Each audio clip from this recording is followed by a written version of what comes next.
It's strange how I meet guys that trained in heavy training areas, you know, lots of traffic and towers and things. Yeah. And they like that. And when they come here, they feel like a duck out of water because they're like, you know, I don't know which way to go. No one's telling me. Don't have somebody telling them what to do. Yeah, yeah. And there's some comfort in that, you know. Turn left 050. There's some comfort in that. Oh yeah, absolutely.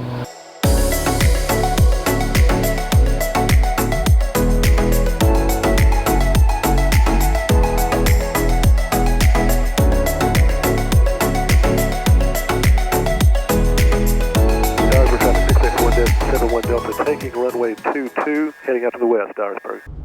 Hope you're having a good day wherever you are. Hey, this is John, 340 Vol pilot. Today we're riding with Jake, and through the Dyersburg Gateway we'll go to Jonesboro, Arkansas, to a really nice FBO, and then on to one of my favorite burger joints. We'll be departing runway 22, or as we call it, the Llama departure. Why? This is why. It's one of my favorite shots. I mean, just like as I'm coming by, my buddy Pete's over there. Oh, really? I'm not sure if he has several llama or just one llama, but I see that llama every time. Jake went to school with my kids, and then went on to the University of Tennessee, also with my kids. So our families have been really good friends for a long time. And now Jake's a private pilot. I think he's always loved the idea of flying, and while he was at UT, he earned his private license while he was in school studying for accounting. Doing these videos has made me be aware of staying in the middle of the runway. Yeah, I bet. Get people firing off in the comments. Yeah. Now Jake has finished UT, moved to Jacksonville, Florida, and does what he describes as managerial accounting for a group of 8 seafood restaurants along the coast. Not a bad gig. And after you meet Jake, you're gonna want to visit some of his restaurants. He's just that likable of a guy.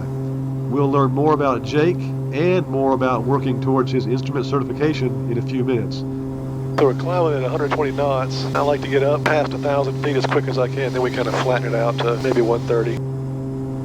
Okay, last thing. I'm experimenting with jump edits or jump cuts that I see some of the younger folks using, so I thought I might try it. The gist of jump cuts is to basically remove most of the dead air between words so that sentences flow smoother. They also might make the video appear jumpy, but you'll get used to that. I think I like it. Let me know what you think. All right, so we're through 1,000, coming through 1,300. So we'll back it off to 35 on the manifold, 25 on the RPMs, and that's our climbing settings. And we'll turn out to the west. Dyersburg traffic 6871 Delta just off 22, climbing through 1.6, turning out to the west. And manifold pressure, that has to stay above, at or above the RPM, isn't it, or is it vice versa? Manifold pressure is going to be, it's going to be always above. How many hours are you up to in this? Probably 400 maybe. Wow.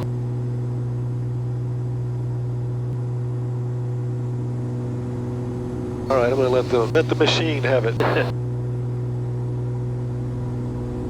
There it goes, it's finding itself.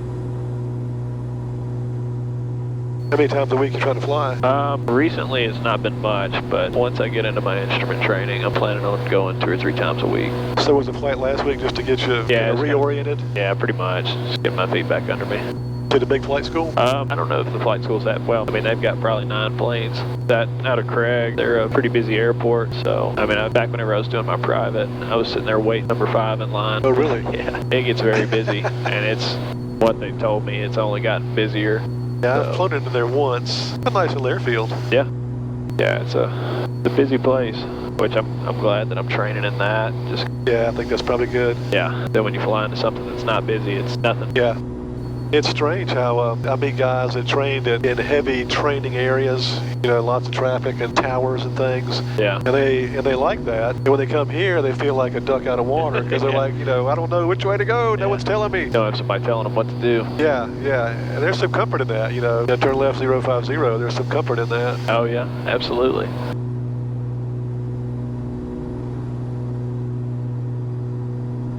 How's work down there? Good. Staying busy all the time. Southern Table Hospitality? A group of about 8 restaurants. Oh, no kidding. They keep me busy. I bet. I mean, how deep does the accounting go? Do y'all do you outsource anything? Not really. You do your own payroll, you do your own 931s? And Yeah, we do the payroll, pretty much all the accounting besides like doing all the taxes and stuff like that. We've got an outside CPA firm that helps with that. Yeah. But, I mean, all the day-to-day stuff, I pretty much handle most of that. you're watching margins and Yeah. All the... saying things like, won't that fish last 2 more days? Come on now. Make those hush puppies last. Yeah. Yeah, it's been pretty crazy to see all the food costs rising up. I bet that is crazy. You flown over to Jonesboro a bunch?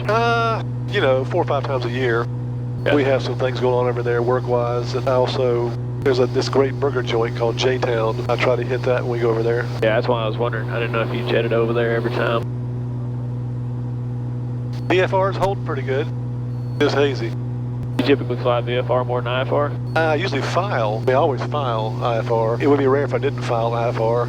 Hadn't seen a lot of IFR lately. Legit IFR. Yeah. I like to make sure I get into it from time to time just to keep my chops up. Yeah. I'm looking forward to getting into the training. Yeah. It seems a lot more interesting than private. Yeah, it's, as 1,000 people told you, I'm sure it makes you a better pilot. Yeah, It makes you more conscientious and, you know, more about the systems and more about the charting and more about just everything. Yeah. All right, let's learn something about Jonesboro. The winds, we're going to go on 2-3. Altitude 200 to go. Anticipate 2-3. Then we'll go ahead and set up our chart.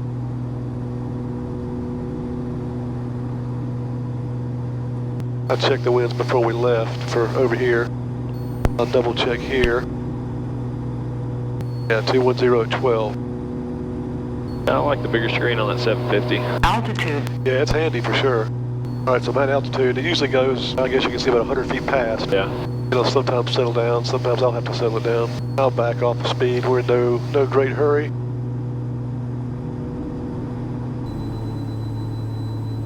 The twins, you want these RPMs to match. When that starts moving around on you, you need to make an adjustment. So what is that? The engine RPMs. You're gonna keep us balanced. I'll show you what it sounds like when they're not balanced, just moderately not balanced. We don't want to go too far. Hear that change? Yeah. So is the little wheel right there just connected to the RPMs? Yeah, I mean, in my simple mind, that's how I think of it. It's just kind of connected. Yeah. All right, so we're anticipating 2-3. We'll go ahead and just set up for that, just for kicks.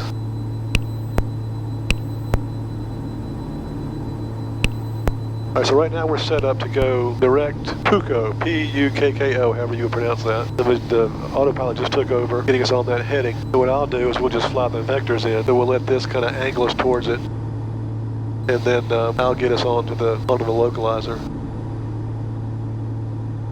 And I do that just to stay in practice. I'll either fly by hand or use the heading bug. I do that because most of the time they won't say go to Pucko. That they will, but they'll vector you in lots. Right.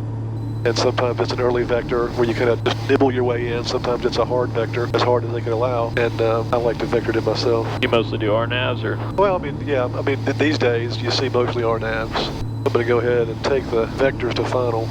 The fix is called Pucko right there. I like to set it up as direct to Pucko and then fly the route, set it up automatically, but then go vectors to final, because if you do that, it leaves all your waypoints on there. Gotcha. And if you just do vectors to final immediately on this, at least, you can't see the waypoints. And so ATC says, fly to Pucko and then turn heading to 230. You wouldn't be able to see Pucko on there. Yeah. So it's just a way of kind of giving yourself every advantage. What altitude do we come in at? Minimum's 2,200. All right. That was a minor test. Yeah, I need it. I got a lot of studying to do. It's a lot to know, but it's really fun. It is. I think I got maybe 20 to 30% into my instrument training back in the end of 21. Shot several approaches, some DME arcs and stuff like that, but didn't get as far in as I wanted to. All right, so we're swinging it kind of wide to give ourselves just a comfortable intercept under that localizer. So it should be pretty much less than a 45-degree intercept. All right, so we're 27 miles from the field, and we're at 16 miles from Pucko. A little early to announce, but we will listen in. Jonesboro Municipal Airport, Jonesboro, Arkansas. Automated weather observation 1634 Zulu. Wind 240 at 10. Visibility 240 at 10. Jonesboro traffic, got 391 Mike Alpha down and clear, 23 Jonesboro.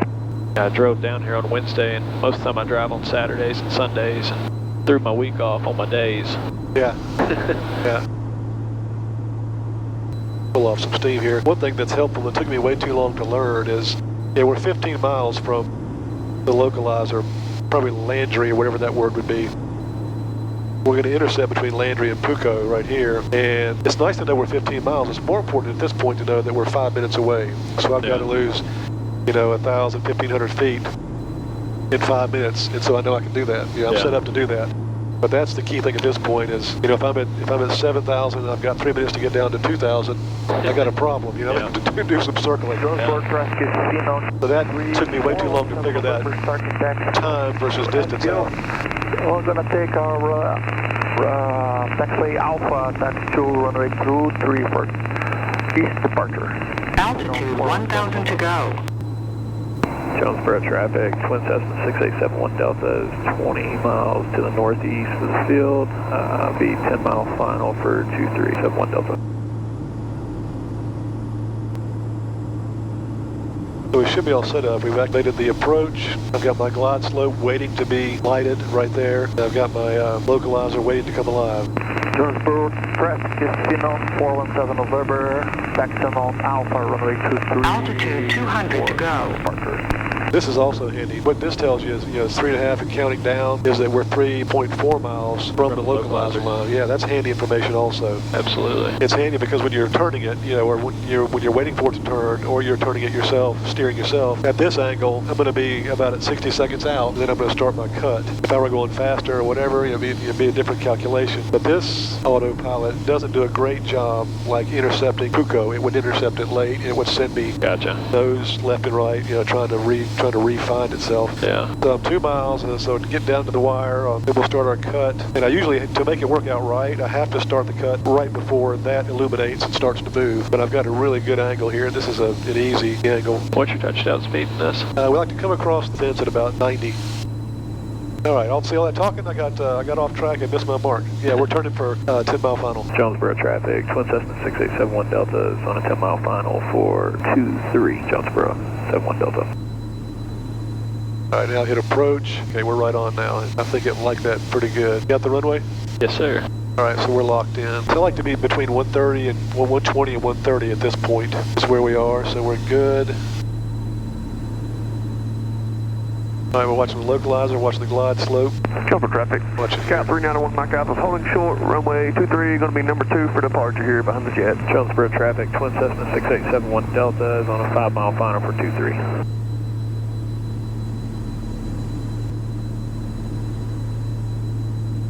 I don't hear any motion down there. Wonder if that jet took off. I only see one sitting there waiting. Well, we're probably a 2-mile final. Jonesboro traffic, Twin Cessna 6871 Delta is on a 2-mile final for 23. Jonesboro traffic, got 391 Mike Alpha, still holding short, 23, waiting on the traffic on approach here, and still number 2 behind the jet for departure. Jonesboro traffic. Jonesboro, we're the jet in front. We're just waiting on our release, and then I'll probably hold short for this traffic on final. All right, I've got the aircraft. I get my next notch of flaps. Everything's holding steady.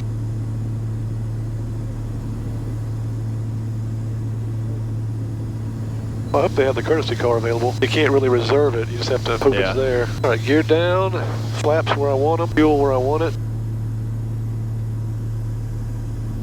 At this point, when you're VFR, your glide slope usually kind of pulls away from you because you got the field. Well, you can ride it all the way down, but and my engine, my RPMs are out of whack, but I'm not going to worry about that. I'm gonna aviate.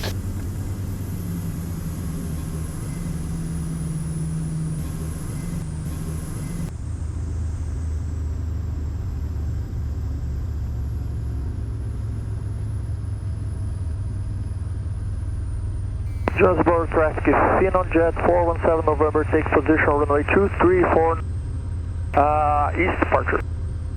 And Jonesboro traffic got 391 Mike Alpha, still holding short, runway 23, going to be number 2 behind the jet. Jonesboro. Let us get off into the runway, then you can tell them.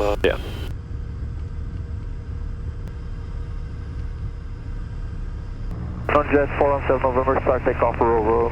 Roll runway 23. Jonesboro traffic, 276871 Delta is clear to active runway 23. This is a cool little FBO. It's got like a corrugated tunnel. Really? You'll see soon enough, yeah. I don't think I've been over here. Jonesboro traffic is seen on 417 November to off runway 23, turning left heading 100, final call. Jonesboro traffic, got 391 Mike Alpha, is taking runway 23 for departure. Going to be departing the area to the northwest, Jonesboro.